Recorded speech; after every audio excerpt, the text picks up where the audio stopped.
Kalau dari BKN kami ikut kebijakan yang sudah ditetapkan oleh Kemenpan RB dan pemerintah bahwa ini kan sedang dalam proses ya pengusulan. Jadi kami sarankan teman-teman mungkin di daerah tetap melaksanakan proses pengusulannya. Kan kita ada hitungannya 518 tenaga honorer yang terancam di PHK ini Pak. Pemprov. Karena nggak masuk daftar disk. Ya, kami kalau itu sih kami tetap berpegang pada aturan ya, Mas Ade ya.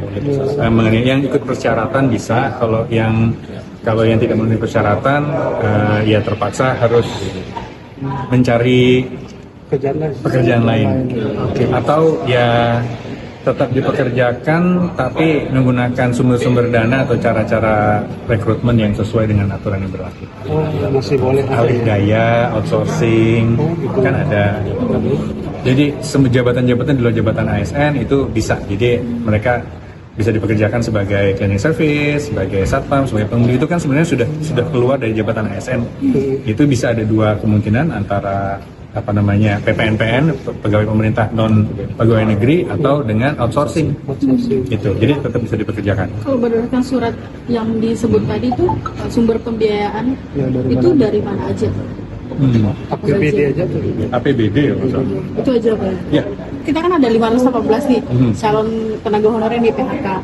Ini kan nggak ada sumber penggajian juga ini. Itu juga nggak bisa. Sudah ada PHK, ya Pak? Belum. Terancam. Tapi kan karena tidak memenuhi syarat juga ini kan Pak. Jadi regulasinya juga. Itu tetap kami kalau misalnya hal itu kalau memang tidak sesuai peraturan memang tidak terangkut, itu mohon maaf. Oh siap. Di kami. Berarti ini harus dipahami juga oleh tenaga honorer. Harus dipahami.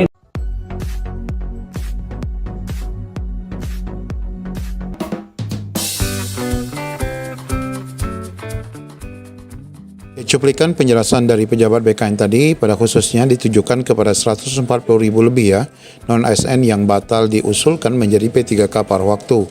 Regulasi dan kebijakan ditunggu ya Bapak Ibu berkaitan dengan rekan-rekan yang TMS baik tahap 1, tahap 2 maupun rekan-rekan yang memang tidak diusulkan karena alasan tidak ada anggaran. Nah, di sini kita akan bahas juga beberapa daerah ada yang memang tidak mem-PHK, namun ada juga daerah yang akan mem-PHK. Bagaimana info lengkapnya, ikuti video ini sampai selesai. Nah, di video sebelumnya ini Bapak Ibu pemberitaan tentang ratusan ribu honorer gagal masuk gerbong P3K paruh waktu. Nah, di sini disebutkan di daerah Kota Mataram ini tidak mem-PHK ya. Pemerintah Kota Mataram memastikan sebanyak 528 pegawai non-ASN ini tidak akan di-PHK Bapak Ibu ya. Meskipun mereka tidak diusulkan menjadi P3K paruh waktu, tetapi tidak mem-PHK-kan rekan-rekan ini dan akan tetap dipekerjakan. Ya, di sini disebutkan tidak serta-merta dirumahkan. Nah, kemudian di bagian bawah disebutkan tidak akan melakukan pemutusan hubungan kerja.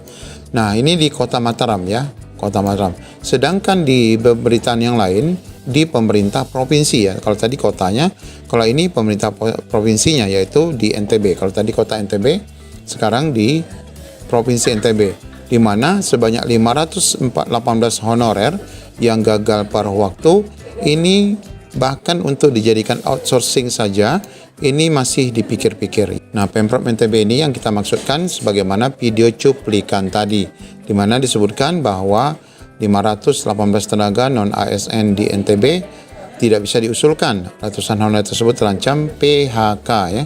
Gubernur Nusa Tenggara Barat Muhammad Iqbal menegaskan sampai saat ini pihaknya belum memutuskan nasib 518 tenaga honorer tersebut.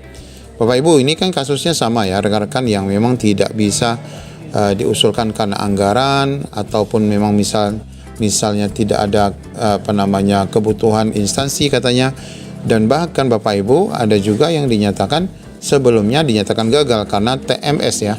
Nah, TMS itu tentu tidak memenuhi syarat dan tidak mengikuti seleksi kompetensi ya, walaupun seleksi administrasinya diikuti tetapi tidak memenuhi syarat dan tapi tidak mengikuti ujian, maka ini masuk ya sama dengan kategori ini.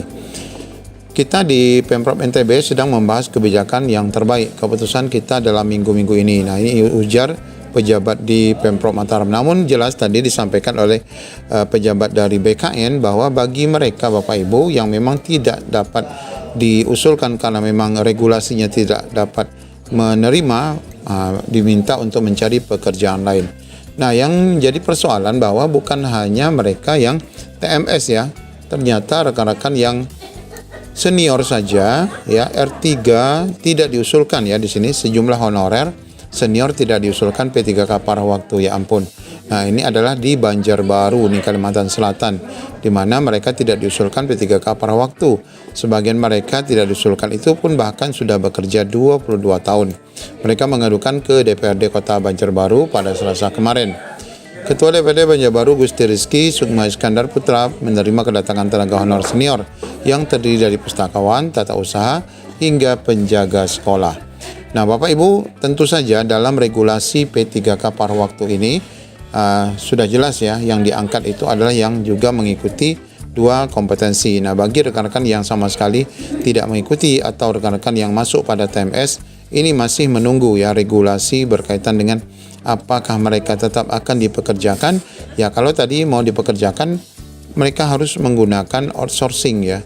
Nah, sedangkan untuk menuju ke outsourcing ini, Bapak Ibu, tentu jabatan Bapak Ibu harus beralih. Yang sebelumnya mungkin tata usaha biasa harus siap menjadi penjaga sekolah, harus siap menjadi cleaning service, harus siap menjadi driver. Tentu saja tidak semuanya bisa dialokasikan ke sana. Itu yang menjadi persoalan. Ya, kita berharap akan ada regulasi terbaru untuk rekan-rekan yang berjumlah 140 ribuan lebih ya. Ya, sebagaimana kita ketahui tidak diusulkan P3K paruh waktu, bagaimana nasib 140 ribu honorer ini. Nah, kalau dibahas di Pajar ID ini Bapak Ibu, bahwa niat pemerintah untuk menyelesaikan masalah honorer P3K paruh waktu tidak sepenuhnya selesai. Ada sekitar 140 ribu lebih honorer yang tidak diusulkan paruh waktu oleh masing-masing instansi. Kenyataannya tentu saja tetap menjadi polemik di tengah para honorer. Apalagi jumlah sekian itu tidak diusulkan paruh waktu. Bukankah angka yang kecil?